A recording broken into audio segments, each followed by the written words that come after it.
தேச பற்றாளர்களுக்கும் எனது தமிழ் சொந்தங்களுக்கும் உறவுகளுக்கும் நட்புகளுக்கும் மோகன் விலாயத்தோட வணக்கத்தை தெரிவிச்சுக்கிட்டேன்.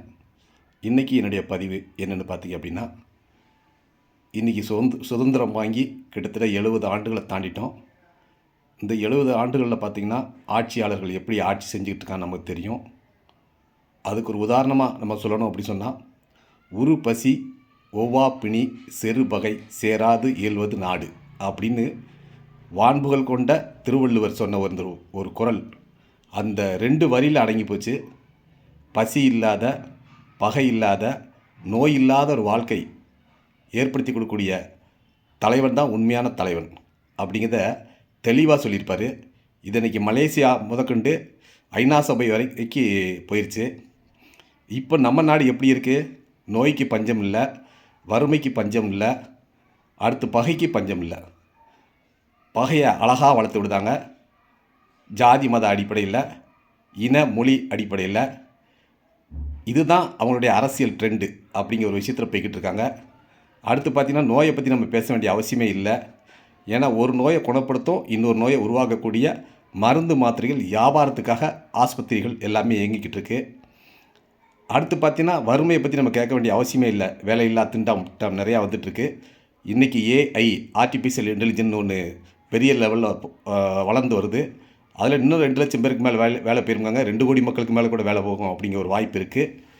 இப்போ இதெல்லாம் சரி பண்ணக்கூடிய ஒரு தலைமை நமக்கு வேணும். ஆனால் இது வரைக்கும் இந்த தலைமை சிந்திச்சிருக்கானா கிடையவே கிடையாது. ஒரு சின்ன ஒரு உதாரணம் பாரதியார் சொன்ன ஒரு விஷயந்தான். தனி ஒரு மனிதனுக்கு உணவில் எண்ணி ஜெகத்தினை அழித்திடுவோம். தனி ஒரு மனிதனுக்கு உணவில்லைன்னா கூட இந்த உலகத்தையே அழிச்சிடணும் அப்படின்னு பாரதி கனவு கொண்டார். ஆனால் இன்றைக்கி எவ்வளோ பசி, எவ்வளோ பட்டினி, இன்னும் 30-20% மக்களுக்கு சாப்பாட்டு கூட வழி இல்லாமல் தான் இருக்காங்க. அதுக்கு அன்னதானம் அது இதுன்னு இவங்க திறந்து வச்சுட்டு தான் இருக்காங்க. ஆனால் அதுக்கு முடிவே இல்லை.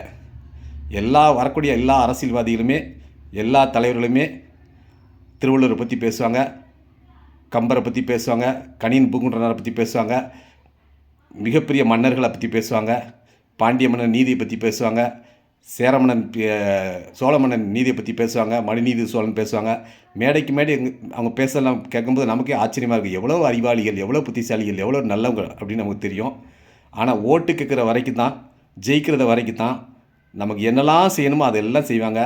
அடுத்து நம்ம தான் அவங்க பின்னாடி போக வேண்டியிருக்கோம். இது எல்லா மக்களுக்கும் தெரியும். இது பல ஆண்டுகளாக நம்ம அனுபவிச்சுட்டே வரோம். நம்மகிட்ட அவங்க சொல்லக்கூடிய ஒரே வார்த்தை மறப்போம், மன்னிப்போம். அதாவது நாங்கள் செஞ்ச தவறுகளை மன்னிச்சிருங்க, எங்களுக்கு ஆதரவு கொடுங்க. நம்மளும் மன்னிப்போம், ஆதரவு கொடுப்போம். மறுபடியும் பார்த்தா ஆட்டோமேட்டிக்காக அவங்க ஜெயித்த உடனே அவங்க வேலையை ஆரம்பிச்சிடுவாங்க. இது ஆண்டாண்டு காலமாக நடந்துகிட்டே வந்துகிட்டே இருக்குது. இங்கே யார் பக்கம் நமக்கு தவறுன்னு பார்த்தா மக்களாகிய நம்ம பக்கத்தில் தான் தவறு இருக்குது. அறிவாளிகளான நம்ம பக்கத்தில் தான் இருக்குது. எதையுமே சிந்தித்து முடிவெடுக்கக்கூடிய, நம்ம குடும்பங்களில் சின்ன சின்ன பிரச்சனையாக இருந்தால் கூட சிந்தித்து முடிவெடுக்கக்கூடிய தன்மை நமக்கு உண்டு. அப்படி இருந்தும் கூட நம்ம இந்த வாக்குகள் செலுத்தும்போது நம்ம அப்படி செய்கிறது கிடையாது. ஒரு தலைவனை தேர்ந்தெடுக்கும்போது அப்படி செய்கிறது கிடையாது. நம்ம மற்றவங்களுடைய புகழுக்கும், அவங்கள்ட்ட இருக்க பணத்துக்கும், அவங்களுடைய அதிகாரத்துக்கும் மரியாதை கொடுத்து இல்லாட்ட பயந்து நம்ம அவங்களுக்கு ஆதரவு அளிச்சுக்கிட்டு இருக்கோம். மக்களாகிய நாம் செய்ய வேண்டிய விஷயம், எப்பொருள் யார் யார் வாய் கேட்பனும் அப்பொருள் மெய்ப்பொருள் காண்பது அறிவு அப்படின்னு இருக்காங்க அப்படின்னு வள்ளுவர் தான் சொல்லியிருக்காரு. இதையும் வான்புகள் கொண்ட வள்ளுவர்கிட்ட இல்லாத விஷயமே கிடையாது. அவ்வளோ விஷயத்தை சொல்லிட்டு போயிருக்காரு. அப்போ எந்த ஒரு விஷயம் வந்தாலும் சரி, எந்த தலைவர் வந்தாலும் சரி, யார் நம்மளுக்கு நாடி வந்தாலும் சரி, அலசி ஆராய்ந்து முடிவெடுக்க வேண்டிய வேலை நம்ம வேலை. இது என்றைக்கு நம்ம செய்ய ஆரம்பிக்குமோ அன்றைக்கி தான் நல்லாயிருக்கும். யாதும் முறை யாவரும் கேளீர் அப்படிங்கிற ஒரு கணியன் பூங்குன்றனுடைய விஷயத்தை உலகம் பூரா பாராட்டுச்சு, ஐநா சபை இருந்துச்சு, கைத்தட்டுச்சு. ஆனால் இங்கே எல்லா மக்களையும் அரவணைச்சு போகக்கூடிய அந்த தலைவர்கள் மக்களை துண்டுபடுத்துகிறாங்க, வேறுபடுத்துகிறாங்க. அந்த ஜாதி, இந்த ஜாதி, எம்பிசி, ஓபிசி, இவங்க பழங்குடியின மக்கள், இவங்க தாழ்த்தப்பட்ட மக்கள், இப்படி சொல்லி இவங்க சிறுபான்மை மக்கள், இப்படி சொல்லி நமக்குள்ளே ஒரு உறவு முறைகளை பகையாக வளர்த்து, இந்த பகையை எந்த அளவுக்கு வளர்க்கணுமோ அந்த அளவுக்கு வளர்த்து அவங்க குளிர் காயக்கூடிய அளவுக்கு இன்றைக்கி வளர்ந்துக்கிட்டு இருக்காங்க. இங்கே தீர்வு காண வேண்டிய இடம் எங்கே அப்படின்னா, மக்களாகிய நம்ம கையில் தான் இருக்குது. நாம் எதுக்கு ஆதரவு அதிகமாக கொடுக்குமோ அது வளர்ந்துட்டே போயிடும்.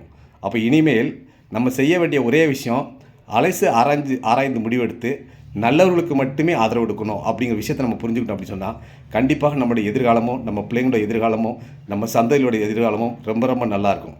இன்றைக்கி இந்தியா உலகின் குருவாக இன்றைக்கி உலகத்துக்கே வழிகாட்டியாக இருக்குது.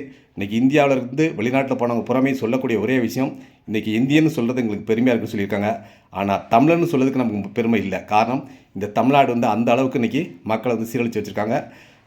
குடி, போதைப் பொருள், அடுத்து பார்த்திங்கன்னா எங்கே பார்த்தாலும் கற்பழிப்பு சம்பவங்கள், வன்முறை சம்பவங்கள், கொலை, கொள்ளை, இதுதான் போய்கிட்டே இருக்குது. அப்போது இந்த மக்களை ஒரு தலைமையாக இருக்கக்கூடியவர், ஒரு தலைவராக இருக்கக்கூடியவங்க இந்த மக்களை நேசிக்கணும், இந்த மண்ணை நேசிக்கணும், இந்த மொழியை நேசிக்கணும், அதில் உண்மையும் இருக்கணும்.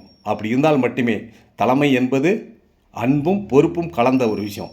ஒவ்வொரு மக்கள் மேலேயும் அன்பு இருக்கணும், ஒவ்வொரு மக்கள் மேலேயும் பொறுப்பு இருக்கணும். அப்படி இருந்தால் மட்டுமே இது சிறப்பாக வரும், சிறப்பாக செய்ய முடியும். அப்படிப்பட்ட தலைவர்களை நம்ம தேர்ந்தெடுக்கிறதுக்கு நம்ம எல்லோரும் தயாரானு சொல்லிட்டு முடிச்சுக்கிட்டேன். தேங்க்யூ, நன்றி.